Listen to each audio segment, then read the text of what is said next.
1, 2위를 다투고 있는 더불어민주당 문재인 후보와 국민의당 안철수 후보 간의 공방이 점점 치열해지고 있습니다. 해서 오늘 이 시간에는 양당 관계자 두 분을 동시에 전화로 모시고 최근의 이슈들 짚어볼까 합니다. 더불어민주당 문재인 후보 선거대책위원회 홍익표 수석대변인 연결되어 있습니다. 안녕하십니까, 의원님? 네, 안녕하세요. 홍익표입니다. 반갑습니다. 네, 국민의당 안철수 후보 선거대책위원회 김경진 홍보본부장 연결되어 있습니다. 안녕하십니까, 의원님? 네, 안녕하십니까. 김경진입니다. 네. 자, 오늘은 시간이 충분하진 않지만 현재 이슈가 되고 있는 사안들에 대해서 간략하게 서로 짚고 반론하는 시간을 좀 가져볼까 합니다. 먼저 더불어민주당 홍익표 의원님에게 어제죠.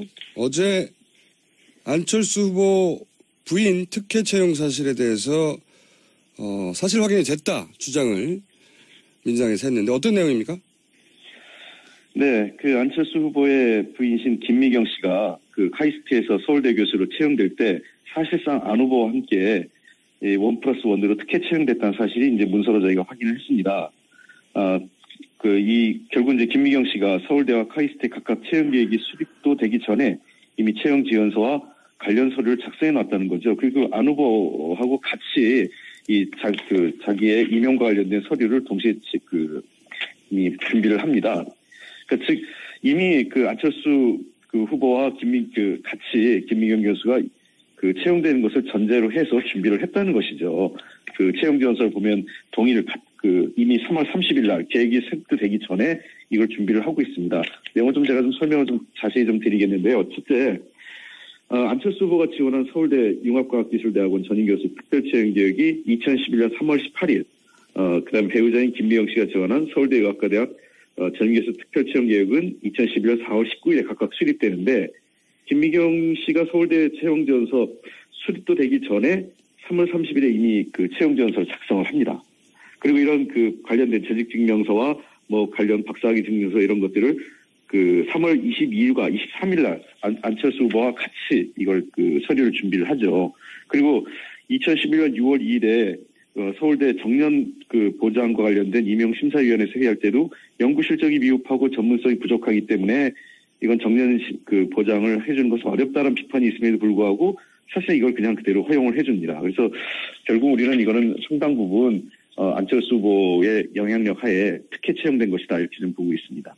자, 여기 대해서 국민의당 김경진 의원님 반론해 주자면요. 그러니까 채용 전에 서류를 준비하는 것은 당연한 것 같고요. 안철수 후보하고 지금 김미경 부인하고 두 분이 서울대 의대 같은 캠퍼스 커플 아니겠습니까?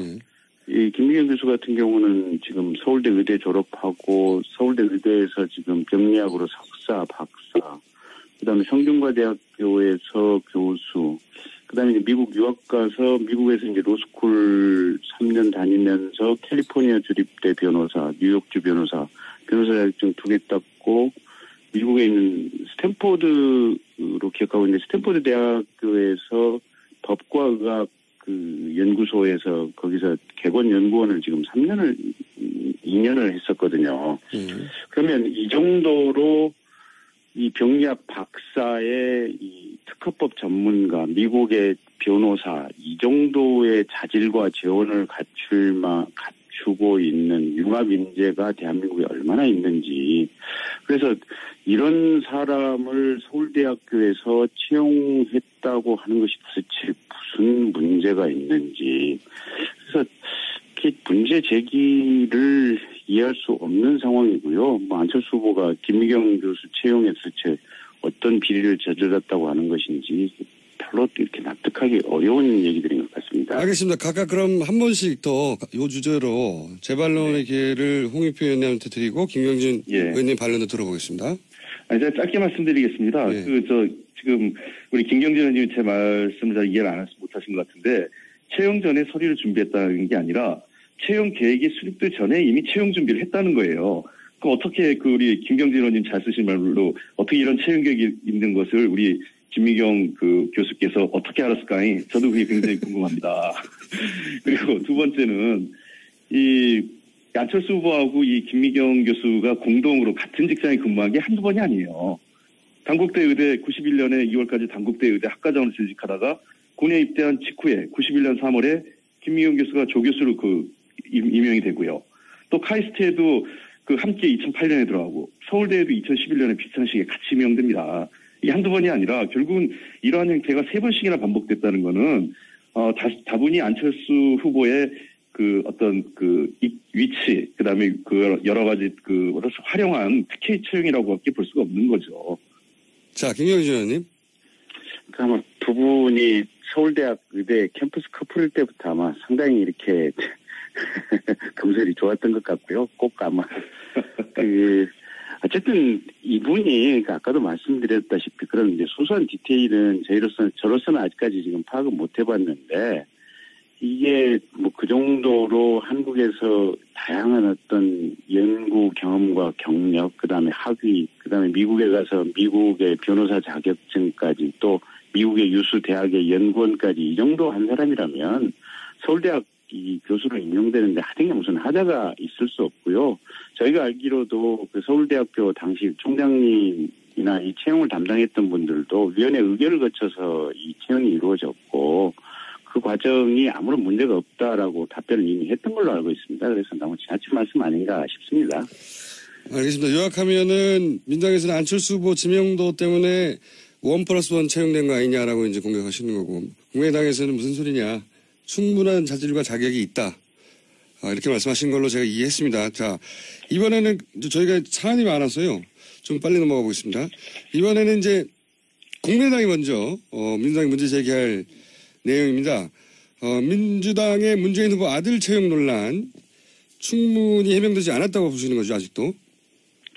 그러니까 당시에 이제 고용정보원의 원장님이 이제 권재철 씨라는 분이었는데요.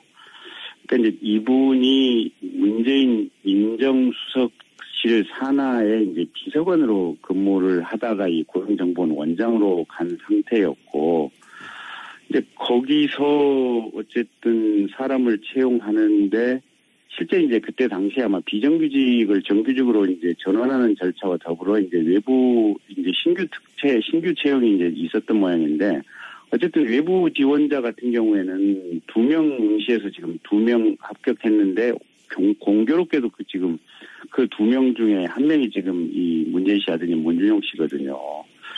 그리고 채용 공고도 보통은 이제 워커넷 한 군데뿐만이 아니고 2군데나 아니면 5군데, 그러니까 여러 군데다가 채용 공고를 내는 것이 통상적인데 왜 이 문준용 씨 채용될 때 당시는 워커넷 한 곳에만 채용 공고를 냈는지, 그리고 채용 공고 기간도 내부 규정에 따르면 최소한 한 15일 이전에는 이렇게 보름 이전에 이렇게 채용 공고를 내서 한 보름 정도는 공고를 하도록 했어야 되는데 왜 이 경우에는 딱 채용 기간 들어오기 하루 전날 딱 해서 실제 4일 내지 5일 정도밖에 이렇게 짧은 기간밖에 안 되는 채용 공고를 냈는지, 이런 부분들이 결국은 당시에 이제 그 문재인 민정수석하고 이 권재철 고용정보원장이라고 하는 특수 관계 때문에 이렇게 문준용 씨에 대한 채용 특혜가 있었던 것이 아닌가, 이런 의혹을 우리가 합리적으로 이렇게 제기할 수 있는 거죠. 자, 반론해 주시죠, 홍익표 의원님.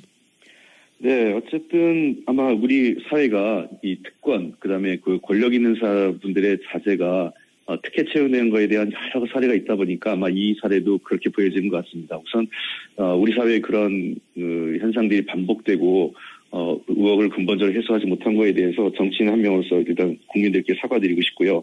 다만 근데 이 문제는 이미 그 이명박 시절에서 다 검증되고 확인된 사실입니다. 문재인 후보와 아무 관련이 없고 특혜 사실이 없다는 것이죠.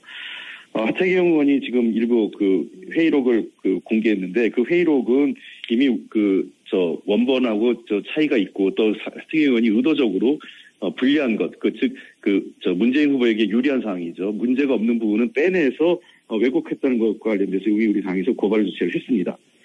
즉 당시 문군이 일반직에 응시해서 채용됐는데, 그 당시에는 이미 말씀하신 것 같이 비정규직이 한 40여 명이 있었어요. 근데 고용이 해고돼 끝나는 기간이 이분들을 일반직으로 전환하는 것이 주 채용의 그 목적이었습니다. 그러다 보니까 계약직 출신 7명 그리고 문희정 씨를 포함해서 다른 2분이 일반직으로 채용이 됐던 것이죠. 그래서 지금 말씀하신 것처럼 채용 공고일이 15일, 보통 통상적으로 15일인데 당시 접수 기간이 6일밖에 없었던 것은 사실입니다. 근데 이것 자체도 고용정보 내부 규정에 따라서 원장이 이 기간을 필요에 따라서 단축할 수 있다 이렇게 되어 있습니다. 인사 규정에 따라서 하는 거기 때문에 당시 이로 인해서 고용정보원이 기간주의 조치를 받았지만 그것이 중대한 규정 위반이나 또는 특혜 시비가 있었다 이런 건 아니라는 거죠. 그다음에 두 번째 지적하신 왜 워크넷에만 공고를 했느냐. 근데 당시 이 워크넷이 2006년 당시에 일일 이용자가 약 23만 명 수준이기 때문에 공공기관의 이런 채용 공고를 상시적으로 진행한 사이트입니다. 그래서 예를 들면 이렇게 많은 분들이 하는 기관에 공고를 했다는 것 자체가 은폐해서 이 문재인 후보의 아들만 채용하려고 일부러 그랬다. 이것 자체가 말이 안 된다고 생각을 해요. 그래서 이미 당시 고용노동부의 감사나 2010년 이명박 정부 하에서 있었던 감사에 보면 사전에 의도적으로 채용 공고를 조작했거나 특정인을 채용하기 위해서 혜택을 줬거나 또 자격에 부적격자가 포함됐거나 이런 것은 없다는 것이 내부 감사에 따른 결과였습니다. 그래서 아무 문제가 없는 것을 끝난 것을 자꾸 문제가 없는데 해명하라니 어떻게 해야 될지 모르겠습니다. 자, 한 번씩 더 재반론 또 제재반론 기회드릴게요. 예. 그래서 이제 아까 기관이 이제 경고 조치를 이제 받으셨다고 하는데 분명히 잘못했다고 누구나 인정했겠죠. 기관 경고를 받은 걸로 인정이 됐다는 거고요.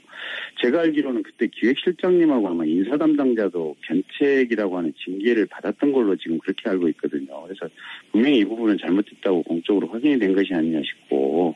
그러니까 이제 여러 가지가 참 공교로운 게 졸업증명서 같은 경우도 지금 서류 제출 기간이 지난 날짜에 지금 졸업증명서가 붙어 있거든요. 그래서 이런 것도 그렇고 아버지 같은 직장 동료였다는 점. 그다음에 이제 입사하고 14개월 만인가 아마 이게 어학연수를 가겠다고 휴직을 했을 겁니다. 근데 그게 보통은 어느 직장에서 입사한 지 14개월 만에 이게 어학연수 가겠다고 휴직을 받아주는 직장이 어디 있는지. 그리고 휴직을 17개월인가 하다가 돌아와서 이제 퇴사를 했는데 어쨌든 퇴직금도 이게 34개월분 기준으로 해서 받았지 않습니까? 그래서 도대체 이렇게 자비롭고 잘 대해주는 이런 기관과 직장이 어디 있는지. 그래서 이런 일련의 흐름들이 물론 이제 문재인 후보 측에서는 이제 각각의 사유에 대해서는 구체적인 변명을 하고 계시지만 큰 틀의 흐름을 가지고 보면 문재인 후보와 당시 권재철 고용정보원장이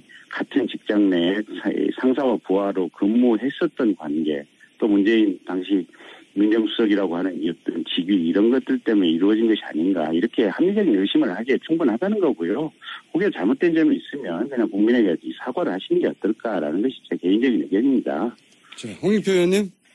예, 저는 이제 문재인 후보가 과거 민정수석이나 비서실장 시절에 동문이라든지 선후배들이 찾아갔을 때 얼마나 냉정하게 굴었는지 지금도 동문 사이에 인기가 없어요. 그러니까 이게 저는 아들을 특혜 채용하기 위해서는 훨씬 더 좋은 데도 있어요. 여기에 굳이 이렇게까지 무리해서 할 이유가 없는데 왜 이렇게 했을까?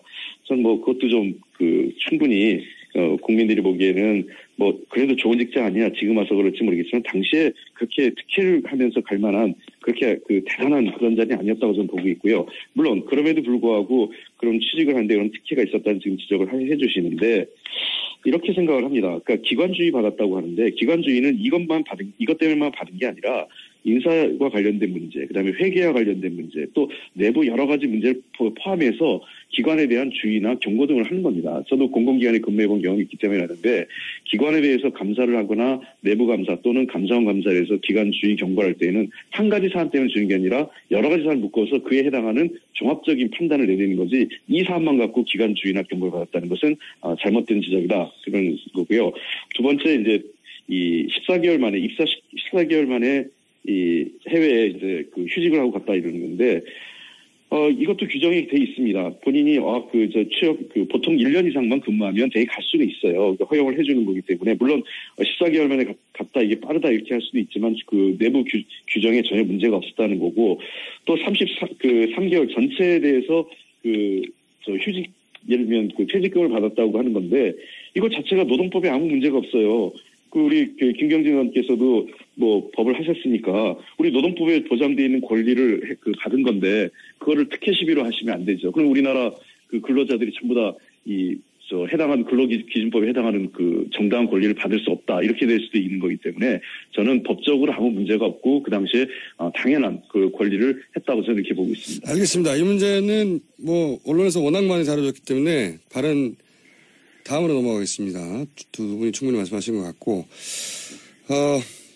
세 번째로는 이제 문재인 후보 아들 문제가 나오니까 안철수 후보 딸 재산 문제도 또 나왔습니다. 이 부분은 민주당 홍익표 의원이 먼저 문제가 뭔지 지적하셔야 될 것 같습니다. 글쎄, 이 안철수 후보의 따님 문제는 어젠가 우리 안 후보께서 재산 공개를 하셨어요. 네. 그래서 만약에 이제 그게 사실이라면 저는 특별히 문제가 되지 않을 거라고 생각을 해서 더 길게 말씀드릴 건 없는데 다만 이제 한 가지 지적하고 싶은 거는 이제 안 후보께서 약속하신 대로 후보 등록 때 따님에 관련된 내용을 서류로서 그냥 말씀하신 내용을 뒷받침하시면 이 문제는 해소가 될 것 같다 이렇게 생각이 되고 다만 우리가 지금 처음부터 문제 제기가 됐던 거는 안철수 후보 본인이 지금 법안 발의한 게 직계 전속 가족에 대해서 재산 고지를 의무화하자는 거 아니겠습니까? 네. 본인이 법안을 그렇게 내시고 스스로 자신의 따님에 대해서 재산 고지를 거부한 것 자체가 본인의 어떤 의정 활동과 실제 자신의 문제하고는 다르기 때문에 저희가 지적을 한 거죠. 그래서 이번 기회에 어쨌든 후보께서 재산을 공개하시고 또 후보 등록 때는 따님의 재산에 대해서 서류로서 입증하시겠다고 하셨으니 저는 잘하신 거라 생각합니다. 알겠습니다. 여기 대해서 혹시 김경진 의원님 반론하시거나 보론하실 게 있습니까? 예, 그렇게 말씀해 주시니까 저희는 감사할 따름이고요. 다만 이제 조금 이제 서운하달까 아니면 이제 굳이 첨언을 하자면 최초에 이제 이렇게 민주당에서 말씀하실 때 이게 안철수 후보 따님 안설희 씨가 한국말도 못한다 또는 한국 역사에 대해서도 전혀 모른다 이제 이런 식의 불필요한 말씀들을 좀 하셨거든요. 예. 근데 이게 중학교 1학년까지 한국에서 공부를 하다가 어머니인 김미경 여사가 미국으로 이제 법학 공부를 하러 유학을 가니까 그때 따라가서 미국에서 같이 6년간 같이 있다가 어머니는 귀국을 하고 본인은 거기 현지에 남아서 이제 대학 진학을 계속했었던 것인데 한국말을 한다 못한다 이런 부분은 사실은 또 좀 이렇게 틀리고 한국말 굉장히 유창하거든요. 그래서 조금 불필요한 말씀을 하신 것이 아닌가라는 이제 지적을 좀 드리고 싶고 그와 덧붙여서 이제 그런 이제 말씀을 하시니까 이제 가짜 뉴스들이 계속해서 이제 거기에 이제 꼬다리 곁다리로 붙어서 이제 생산이 되는데 원정 출산했다는데 사실 서울대학교 병원에서 태어났거든요. 그다음에 미국 국적이나 미국 영주권을 가지고 있다 이런 식의 이제 허위 뉴스들이 생산이 되는 겁니다. 근데 오로지 미국 시민권이나 영주권 신청한 적도 없고 한국 국적만을 가지고 있을 사람들이거든요. 그래서 그런 것들이 조금 이제 자세랄까 태도 이런 것들이 차라리 그냥 재산 공개해라. 그리고 그게 이제 어떤 대통령 후보로서 자세와 품격에 맞지 않겠느냐 이렇게 얘기를 했으면 그냥 편하게 또 이렇게 선거 후보 등록하면서 이루어졌을 문제를 굉장히 좀 복잡하고 곁다리를 많이 만들어내서 마치 의혹이 크게 있는 것처럼 여러 가지 그냥 말에 말을 만들어내는 어떤 그런 과정들이 조금 저희가 좀 상호 자제를 했으면 하는 그런 희망사항입니다. 알겠습니다. 지금 저희가 다루려고 했던 게 많은데 이야기가 길어져서 지금부터 좀 짧게 말씀해 주시면 좋겠습니다. 감사하겠습니다. 그리고 이제 노무현 전 대통령 장인 음주 사고 은폐 의혹 이 부분은 마찬가지로 한 번씩만 주고받겠습니다. 네. 김경진 의원님 문제 제기해 주시죠. 그러니까 이제 2003년도 4월 달에 이제 노무현 대통령의 사돈분이시던 배모 씨가 이제 경남 김해에서 교통사고를 냈는데 이때 당시에 이제 음주 상태냐 아니냐 이제 이런 부분이 이제 한 2년 있다가 이제 논란이 됐었습니다. 그런데 당시에 이제 민정수석실에서는 음주운전 아니다라고 얘기를 했었는데 나중에 뚜껑을 까놓고 보니까 민정수석실에서 작성된 보고서를 보니까 음주 만취된 상태에서 사고를 냈다라는 보고서가 지금 분명히 있는 거고요. 그래서 어쨌든 민정수석실이 이 사고를 상당히 조작하려고 하지 않았느냐라는 의혹이 가능한 거고 실제로 당시 경찰에서 내용에서 보면 단순 접촉사고로 지금 처리가 돼 있거든요. 그래서 사건 조작 의혹이 지금 강하게 든다. 그리고 이 건과 관련해서 경찰청 자체 감찰한 바에 따르면 이때 당시에 지금 청와대에서 나와서 이 사건을 알아보고 다녔다고 하는 건데 이제 도대체 청와대에서 일선 김해에서 발생한 교통사고 사건을 왜 관여를 하고 그걸 알아보고 다니는지 일선 경찰이 수사나 조사가 끝나고 나면 그 부분에 대해서 수사 보고서를 공식적으로 보고 받으면 되는 걸 가지고 왜 그렇게 직접 확인을 하고 이랬는지 그리고 왜 이렇게 내부 보고서와 다른 내용의 발언을 기자들에게 해서 허위였던 이 보도를 했는지 이런 부분들이 사건을 조작한 것이 아니냐 이렇게 의심할 만한 충분한 정황이 있다고 저희는 보고 있습니다. 알겠습니다. 홍표 의원님. 네, 이게 2003년도에 고 노무현 대통령 사돈의 음주교통사고인데요. 예. 아마 청와대가 왜 이런 사건에 나섰느냐. 당연히 민정수석실이라는 거는 청와대 대통령의 친인척에 대한 어떤 이 관리나 또는 부정부패에 연루되지 않게 사전에 예방하고 또 그런 문제가 첩보나 정보가 있으면은 확인하는 게 주 업무 아니겠습니까? 그래서 청와대에서 아마 단순한 사람도 아니고 노무현 전 대통령의 사돈이 교통사고를 내는 거기 때문에 그거에 대해서 정황 파악을 위해서 한 거는 저는 당연한 업무 수행이라고 생각을 합니다.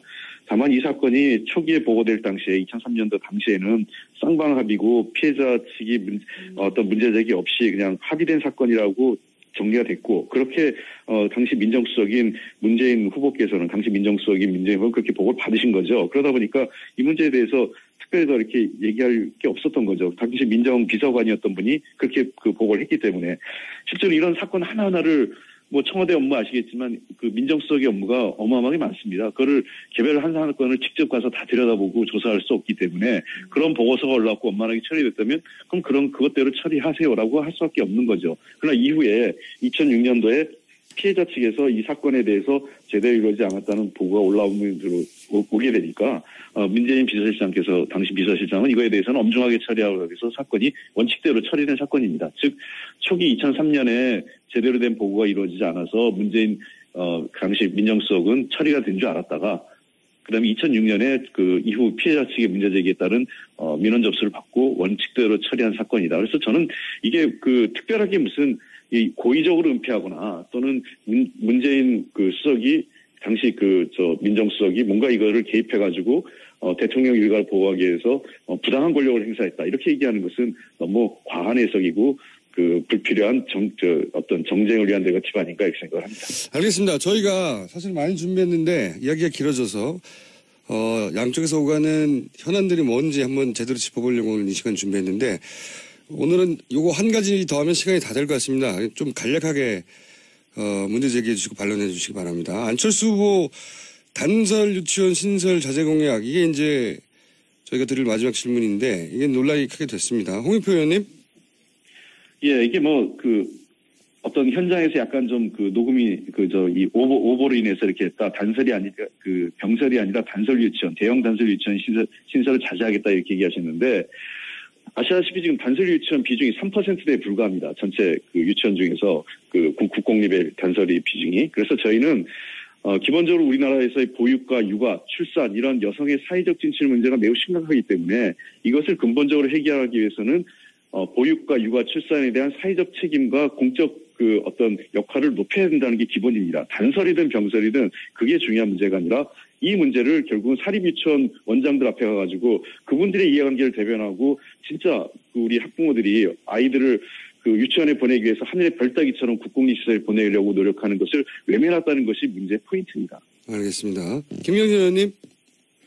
이제 저희 안철수 후보도 평소에 이제 국공립 유치원을 늘려서 학부모들에게 이제 수준 높은 어떤 육아 보육 교육 서비스가 이루어질 수 있도록 해야 된다라는 점은 전적으로 일치를 하고 있는 거고요.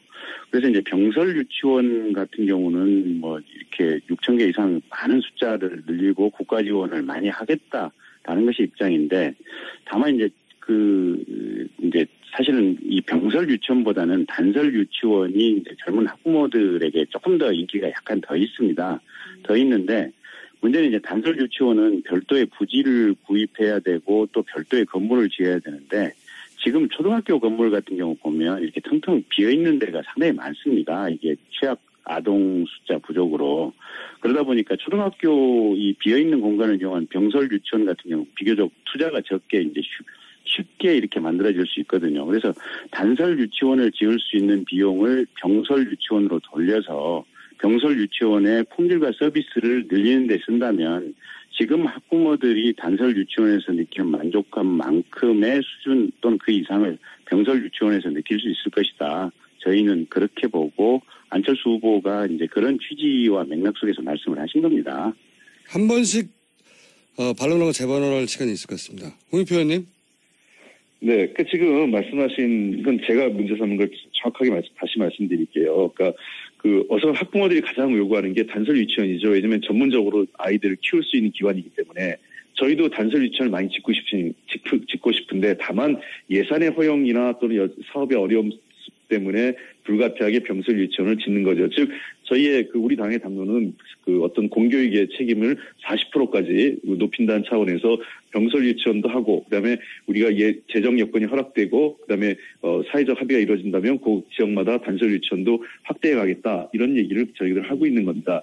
그러니까 이 문제에 대해서 좀 더 우리가 솔직하게 봐야 되는 문제는 저는 이 문제예요. 그러니까 왜 그걸 하필 사립유치원들 원장님 앞에 와서 그런 얘기를 하냐는 거예요. 그러니까 이 문제는 결국은 현장 그때 현장에 갈 때마다 그분들에게 원하는 정책 메시지를 하면 자기 정책이 충돌하는 거죠. 그러니까 정책의 메시지는 일관되게 어느 현장에 가서든 자기의 입장은 똑같이 나가야 되는데 여기 가면 이렇게 하고 저기 가면 저렇게 하고 그러니까 자꾸 안철수 후보의 정책 메시지가 입장이 바뀌고 서로 충돌하는 거 아니냐 이런 지적을 드리고 싶은 겁니다. 반론해 주십시오. 의원님, 김경진 의원님. 그래서 이제 그 점을 한번 문재인 후보 측이 혹이니까요. 교육 정책에 대해서 정말로 1대1로 아무것도 안 들고 그냥 맞짱 스탠딩 토론을 한번 해봤으면 이 보육 정책까지 포함해서 하는 제안을 홍익표 대변인과 또 문재인 후보께 드리고 싶고요.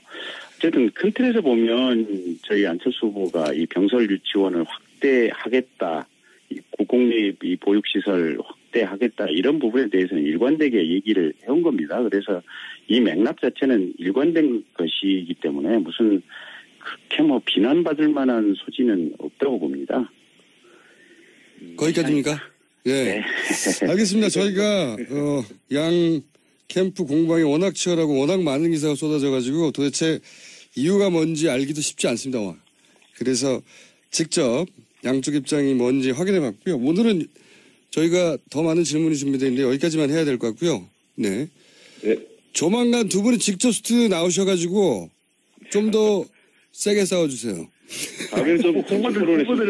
후보들을 직접 좀 불러주세요. 알겠습니다. 후보들도 직접 오시겠고 네. 저희는 땡큐죠. 그리고 후보들이 혹시 바쁘시면 두 분이 나와서 치고받고 좀 해주십시오. 저는 언제든 좋습니다. 백지 스탠딩 토론도 좋고요. 네. 저는 좀 생산적인 정책 토론이 됐으면 좋겠다는 생각도 있습니다. 김경진 본부장님도 마찬가지시죠? 예, 그렇습니다. 네, 오늘 두 분 말씀 감사합니다. 네, 고맙습니다. 더불어민주당 선대의 홍익표 수석 대변인, 국민의당 선대의 김경진 홍보본부장이었습니다. 충분한 자질과 자격이 있다. 이렇게 말씀하신 걸로 제가 이해했습니다. 자, 이번에는 저희가 사안이 많아서요. 좀 빨리 넘어가 보겠습니다. 이번에는 이제 국민의당이 먼저 민주당이 문제 제기할 내용입니다.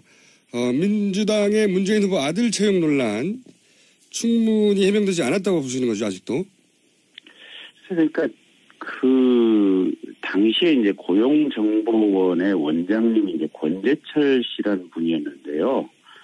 그러니까 이제 이분이 문재인 민정수석실 산하의 이제 비서관으로 근무를 하다가 이 고용정보원 원장으로 간 상태였고, 이제 거기서 어쨌든 사람을 채용하는데 실제 이제 그때 당시에 아마 비정규직을 정규직으로 이제 전환하는 절차와 더불어 이제 외부 이제 신규 채용이 이제 있었던 모양인데, 어쨌든 외부 지원자 같은 경우에는 2명 응시해서 지금 2명 합격했는데 공교롭게도 지금 그 2명 중에 1명이 지금 이 문재인 씨 아드님 문준용 씨거든요. 그리고 채용 공고도 보통은 이제 한 워커넷 이 한 군데뿐만이 아니고 2군데나 아니면 5군데, 그러니까 여러 군데다가 채용 공고를 내는 것이 통상적인데 왜 이 문준용 씨 채용될 때 당시는 워크넷 한 곳에만 채용 공고를 냈는지, 그리고 채용 공고 기간도 내부 규정에 따르면 최소한 한 15일 이전에는 이렇게 보름 이전에 이렇게 채용 공고를 내서 한 보름 정도는 공고를 하도록 했어야 되는데 왜 이 경우에는 딱 채용 기간 들어오기 하루 전날 딱 해서 실제 4일 내지 5일 정도밖에 이렇게 짧은 기간밖에 안 되는 채용 공고를 냈는지, 이런 부분들이 결국은 당시에 이제 그 문재인 민정수석하고 이 권재철 고용정보원장이라고 하는 특수 관계 때문에 이렇게 문준용 씨에 대한 채용 특혜가 있었던 것이 아닌가, 이런 의혹을 우리가 합리적으로 이렇게 제기할 수 있는 거죠. 자, 반론해 주시죠, 홍익표 의원님. 이 주제로 재반론의 기회를 홍익표 의원님한테 드리고 김경진 의원님 반론을 들어보겠습니다. 제가 짧게 말씀드리겠습니다. 지금 우리 김경진 의원님이 제 말씀을 잘 이해를 못하신 것 같은데, 채용 전에 서류를 준비했다는 게 아니라 채용 계획이 수립되기 전에 이미 채용 준비를 했다는 거예요. 그럼 어떻게 우리 김경진 의원님 잘 쓰신 말로 어떻게 이런 채용 계획이 있는 것을 우리 김미경 교수께서 어떻게 알았을까요? 저도 그게 굉장히 궁금합니다. 그리고 두 번째는 이 안철수 후보하고 이 김미경 교수가 공동으로 같은 직장에 근무한 게 한두 번이 아니에요. 단국대 의대 91년에 2월까지 단국대 의대 학과장으로 재직하다가 군에 입대한 직후에 91년 3월에 김미경 교수가 조교수로 임명이 되고요. 또 카이스트에도 함께 2008년에 들어가고 서울대에도 2011년에 비슷한 시기에 같이 임명됩니다. 이게 한두 번이 아니라 결국은 이러한 형태가 3번씩이나 반복됐다는 거는 다분히 안철수 후보의 어떤 위치, 그다음에 여러 가지 활용한 특혜 채용이라고밖에 볼 수가 없는 거죠. 자, 김경진 의원님. 아마 두 분이 서울대학 의대 캠퍼스 커플일 때부터 아마 상당히 이렇게 금슬이 좋았던 것 같고요. 꼭 아마 어쨌든 이분이 아까도 말씀드렸다시피 그런 이제 소소한 디테일은 저로서는 아직까지 지금 파악은 못 해봤는데, 이게 그 정도로 한국에서 다양한 어떤 연구 경험과 경력, 그다음에 학위, 그다음에 미국에 가서 미국의 변호사 자격증까지, 또 미국의 유수 대학의 연구원까지 이 정도 한 사람이라면 서울대학 이 교수로 임명되는데 하등에 무슨 하자가 있을 수 없고요. 저희가 알기로도 서울대학교 당시 총장님이나 이 채용을 담당했던 분들도 위원회 의결을 거쳐서 이 채용이 이루어졌고, 그 과정이 아무런 문제가 없다라고 답변을 이미 했던 걸로 알고 있습니다. 그래서 너무 지나친 말씀 아닌가 싶습니다. 알겠습니다. 요약하면은 민당에서는 안철수 후보 지명도 때문에 1+1 채용된 거 아니냐라고 이제 공격하시는 거고, 국민의당에서는 무슨 소리냐. 채용지원서 수립도 되기 전에 3월 30일에 이미 채용지원서를 작성을 합니다. 그리고 이런 관련된 재직증명서와 관련 박사학위 증명서 이런 것들을 3월 22일과 23일 날 안철수 후보와 같이 이걸 서류를 준비를 하죠. 그리고 2011년 6월 2일에 서울대 정년 보장과 관련된 임용심사위원회에서 회의할 때도 연구 실적이 미흡하고 전문성이 부족하기 때문에 이건 정년 보장을 해주는 것은 어렵다는 비판이 있음에도 불구하고 사실 이걸 그냥 그대로 허용을 해줍니다. 그래서 결국 우리는 이거는 상당 부분 안철수 후보의 영향력 하에 특혜 채용된 것이다, 이렇게 좀 보고 있습니다. 자, 여기 대해서 국민의당 김경진 의원님 반론해 주자면요. 그러니까 채용 전에 서류를 준비하는 것은 당연한 것 같고요. 안철수 후보하고 지금 김미경 부인하고 두 분이 서울대 의대 같은 캠퍼스 커플 아니겠습니까? 이 김미경 교수 같은 경우는 지금 서울대 의대 졸업하고 서울대 의대에서 지금 병리학으로 석사, 박사, 그다음에 성균관대학교에서 교수, 그다음에 이제 미국 유학 가서 미국에서 이제 로스쿨 3년 다니면서 캘리포니아 주립대 변호사, 뉴욕주 변호사 자격증 2개 땄고, 미국에 있는 스탠포드로 기억하고 있는데 스탠포드 대학교에서 법과 의학 연구소에서 거기서 객원 연구원을 지금 2년을 했었거든요. 그러면 이 정도로 이 병리학 박사의 이 특허법 전문가, 미국의 변호사, 이 정도의 자질과 재원을 갖출 주고 있는 융합 인재가 대한민국에 얼마나 있는지. 그래서 이런 사람을 서울대학교에서 채용했다고 하는 것이 도대체 무슨 문제가 있는지.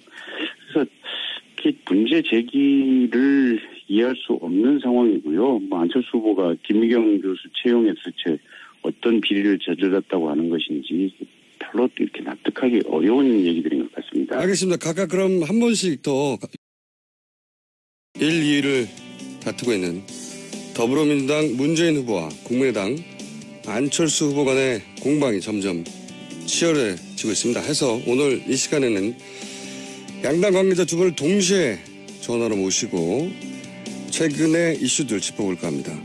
더불어민주당 문재인 후보 선거대책위원회 홍익표 수석대변인 연결되어 있습니다. 안녕하십니까, 의원님? 네, 안녕하세요. 홍익표입니다. 반갑습니다. 네. 국민의당 안철수 후보 선거대책위원회 김경진 홍보본부장 연결되어 있습니다. 안녕하십니까, 의원님? 네, 안녕하십니까. 김경진입니다. 네. 자, 오늘은 시간이 충분하진 않지만 현재 이슈가 되고 있는 사안들에 대해서 간략하게 서로 짚고 반론하는 시간을 좀 가져볼까 합니다. 먼저 더불어민주당 홍익표 의원님에게 어제죠. 어제 안철수 후보 부인 특혜 채용 사실에 대해서 사실 확인이 됐다 주장을 민주당에서 했는데 어떤 내용입니까? 네, 안철수 후보의 부인이신 김미경 씨가 카이스트에서 서울대 교수로 채용될 때 사실상 안 후보와 함께 1+1으로 특혜 채용됐다는 사실이 이제 문서로 저희가 확인을 했습니다. 결국 이제 김미경 씨가 서울대와 카이스트 각각 채용 계획이 수립도 되기 전에 이미 채용 지원서와 관련 서류를 작성해 놨다는 거죠. 그리고 안 후보하고 같이 자기의 임용과 관련된 서류를 동시에 이미 준비를 합니다. 그러니까 즉 이미 안철수 후보와 같이 김미경 교수가 채용되는 것을 전제로 해서 준비를 했다는 것이죠. 채용 지원서를 보면 이미 3월 30일 날 계획이 생각되기 전에 이걸 준비를 하고 있습니다. 내용을 제가 설명을 자세히 드리겠는데요. 첫째, 안철수 후보가 지원한 서울대 융합과학기술대학원 전임교수 특별채용 계획이 2011년 3월 18일, 그다음 배우자인 김미경 씨가 지원한 서울대 의학과대학 전임교수 특별채용 계획은 2011년 4월 19일에 각각 수립되는데 김미경 씨가 서울대 네, 어쨌든 아마 우리 사회가 이 특권, 그다음에 권력 있는 사람들의 자제가 특혜 채용된 거에 대한 여러 사례가 있다 보니까 아마 이 사례도 그렇게 보여지는 것 같습니다. 우선 우리 사회에 그런 현상들이 반복되고 의혹을 근본적으로 해소하지 못한 거에 대해서 정치인 한 명으로서 일단 국민들께 사과드리고 싶고요. 다만 근데 이 문제는 이미 이명박 시절에서 다 검증되고 확인된 사실입니다. 문재인 후보와 아무 관련이 없고 특혜 사실이 없다는 것이죠. 하태경 의원이 지금 일부 회의록을 공개했는데 그 회의록은 이미 원본하고 차이가 있고 또 하태경 의원이 의도적으로 불리한 것, 즉 문재인 후보에게 유리한 사항이죠. 문제가 없는 부분은 빼내서 왜곡했다는 것과 관련돼서 우리 당에서 고발 조치를 했습니다. 즉 당시 문군이 일반직에 응시해서 채용됐는데 그 당시에는 이미 말씀하신 것 같이 비정규직이 한 40여 명이 있었어요. 근데 고용이 해고돼 끝나는 기간이 이분들을 일반직으로 전환하는 것이 주 채용의 목적이었습니다. 그러다 보니까 계약직 출신 7명 그리고 문희정 씨를 포함해서 다른 2분이 일반직으로 채용이 됐던 것이죠. 그래서 지금 말씀하신 것처럼 채용 공고일이 15일, 보통 통상적으로 15일인데, 당시 접수 기간이 6일밖에 없었던 것은 사실입니다. 근데 이것 자체도, 고용정보 내부 규정에 따라서 원장이 이 기간을 필요에 따라서 단축할 수 있다. 이렇게 되어 있습니다. 인사 규정에 따라서 하는 거기 때문에, 당시 이로 인해서 고용정보원이 기간주의 조치를 받았지만, 그것이 중대한 규정 위반이나 또는 특혜 시비가 있었다. 이런 건 아니라는 거죠. 그 다음에 두 번째 지적하신 왜 워크넷에만 공고를 했느냐. 근데 당시 이 워크넷이 2006년 당시에 일일 이용자가 약 23만 명 수준이기 때문에, 공공기관의 이런 채용 공고를 상시적으로 진행한 사이트입니다. 그래서 예를 들면 이렇게 많은 분들이 하는 기관에 공고를 했다는 것 자체가 은폐해서 이 문재인 후보의 아들만 채용하려고 일부러 그랬다. 이것 자체가 말이 안 된다고 생각을 해요. 그래서 이미 당시 고용노동부의 감사나 2010년 이명박 정부 하에서 있었던 감사에 보면 사전에 의도적으로